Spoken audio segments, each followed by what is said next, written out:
Shalom and welcome everybody to Torah Jewce. We appreciate you watching. Thank you so much. My name is Joshua, and this week's Torah portion is BeMidbar. We have finished the book of Vayikra, and we are moving on into BeMidbar, which means in the wilderness. It's the book of Numbers, and it starts off with taking a census, and Hashem gives specific direction on how to do so and how they're to lead out. But what I want to concentrate on is in chapter 4 about the census of the sons of Kohath. Okay? From among the sons of Levi, according to their families, according to their fathers' households, from 30 years of age and up until 50 years, everyone who comes to the legion to perform work in the tent of meeting. What is the significance of the ages of 30 to 50? Only 20 years of service in the tent of meeting or in the temple. I believe I read somewhere that they become apprentices early, around 20, and they don't actually begin to fulfill the requirements of the temple service until they reach 30. Why is that?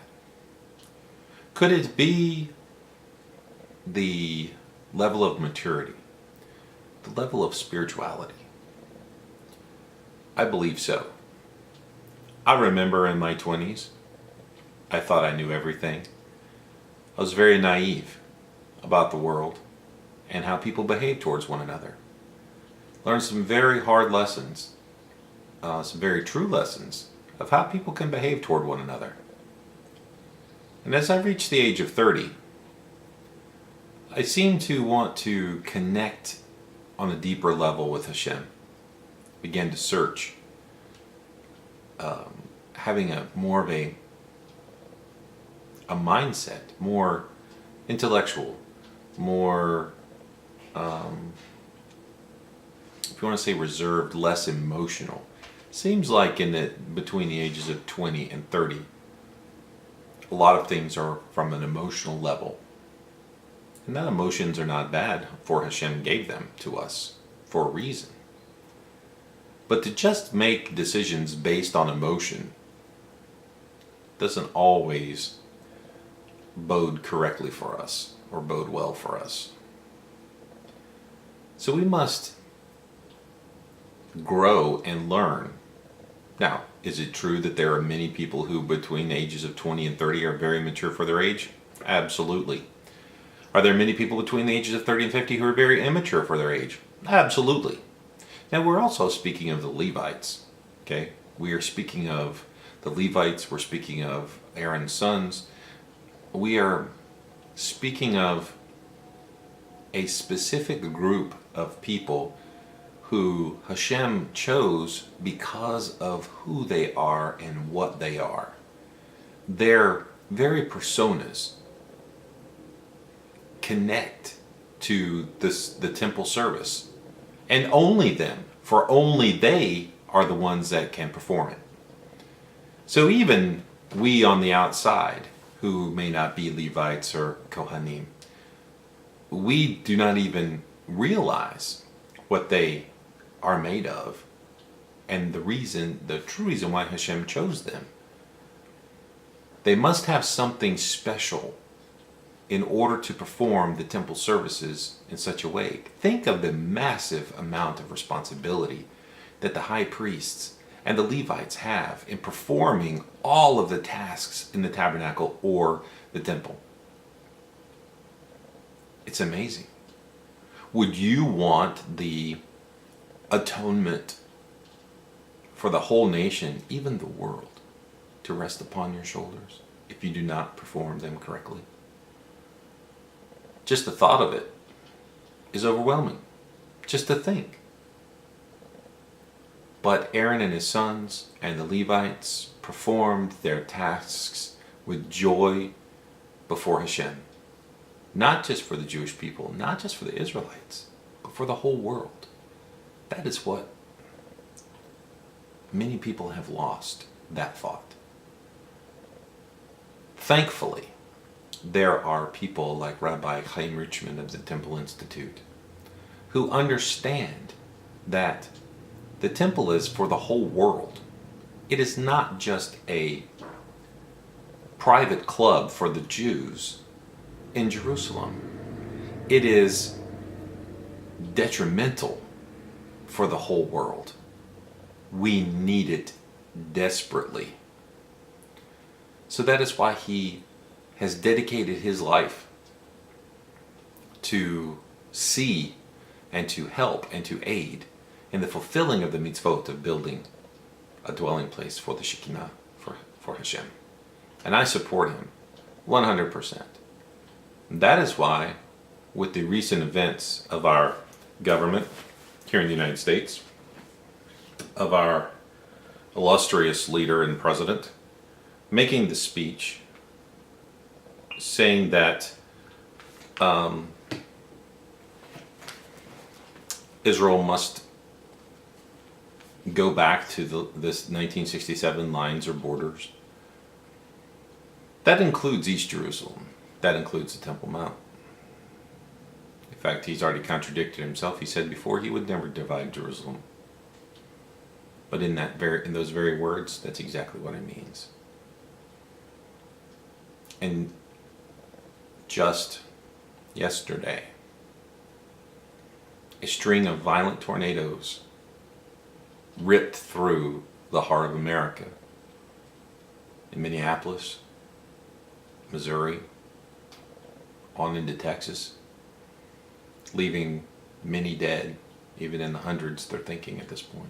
Joplin, Missouri was totally destroyed. I'm no prophet, but you can link these things together whenever countries and nations stick their nose in Israel's business and pressures them and requests of them to give up land for peace. It happened when Katrina hit. The devastations. There's been fires, earthquakes, all over. And I told our congregation on Saturday, on Shabbat, just wait, something's going to happen. That may not be the thing, but it is something. And all of these things, these natural events, it's Hashem trying to get our attention. It is Hashem trying to show us and teach us something. Well, the land was given to the Jewish people. In fact, it was bought. Temple Mount was bought by David, King David HaMelech, the threshing floor. And it remains, for all time, the capital of Israel and the Jewish nation. But it is so much deeper than that. It is for the whole world.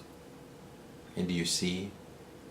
If we were to support as the world to aid in Israel settling the land and fulfilling the mitzvah of building, or at least beginning to build, the temple, what do you think might happen?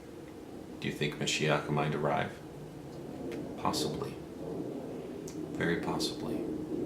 Why isn't it happening, you may ask? Because we're human. And because we're so far away from Sinai, from the temple. We're so caught up in Western thought and materialism, so caught up in ourselves, the me, the id, the ego. We need to get back to Ein od milvado. There is none but Hashem. There is nothing but Him. When we can say that and believe it, then we truly will know. You know, when you become 30, I know a lot of people who are 30. I know I'm 40. I remember when I was 30, I began to search and have that kind of life-changing, if you want to say, goings on in my life. It was unfortunate that around the same time my parents began to become ill in those ages, and that was part of it. But I always thought I was mature for my age, but looking back, I see I really wasn't. I was very naive, quite arrogant, something that I still struggle with. But there's obviously a reason why Hashem chose the ages He chose to serve. We can use this as an example to begin to understand the time frame of maybe when we have the ability to ascend to a higher level of understanding and closeness to Hashem. And that's just my take on it. Of course, I'm sure I'm no sage, I'm no rabbi, but these are just my thoughts, and I hope they're helpful to you. At least maybe they make you think and maybe get you to question. And that's the whole point of this. If you have anything to add, please do so in the comments below. We really appreciate your feedback. Thank you so much for watching on our YouTube channel, on our website. We appreciate it very much as we begin the exciting journey into the book of BeMidbar. And may Hashem grant us the light of Torah to help us to learn and open our hearts to His divine truth. And may we apply it to our lives each and every day so we can become closer to Him and understand. And may He bring peace to the world. And may we be better and love God more and love each other more. Thank you again for watching. May peace be upon you. Shalom, shalom.